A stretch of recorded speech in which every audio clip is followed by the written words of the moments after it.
Kaugnay ng pagunita ng World Cleanup Day 2018, nagsagawa ng cleanup drive ang mga residente sa Bae, Laguna.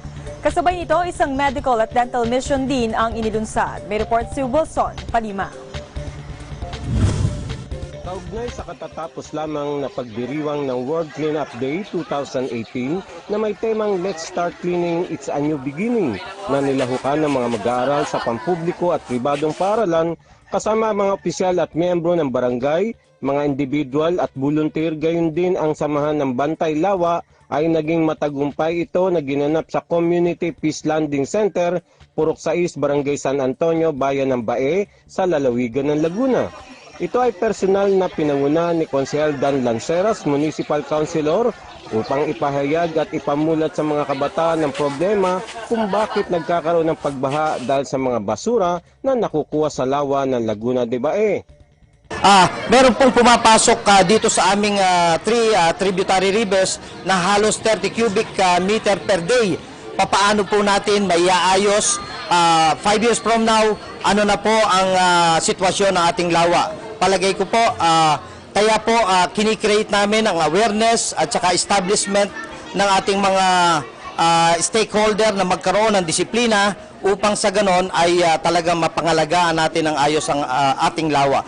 Kaantabay din ito ang paglulunsad ng Medical, Dental and Optal Mission ng Barangay San Isidro na dinaluhan na mahigit 1,300 katao na nakinabang sa libreng serbisyong medikal at pamamahagi ng libreng gamot.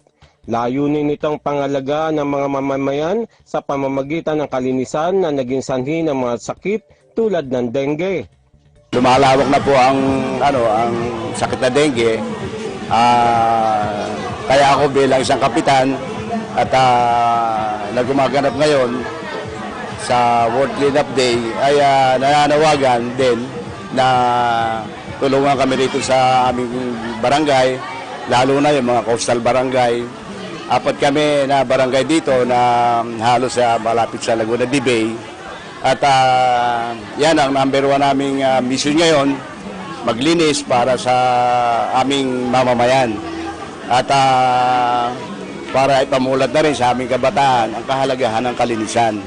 Dito ipinakita ang pagkakaisa, pagtutulungan at inisyatibo ng mga mamamayan ng Bae, katulong ang mga coastal municipalities and cities na nag-organisa at nag-unified ang idea na pangalagaan ang lawa ng Laguna. Mula rito sa lalawigan ng Laguna, kasama si Jackie Palima para sa Eagle News, Wilson Palima, IM1 V25.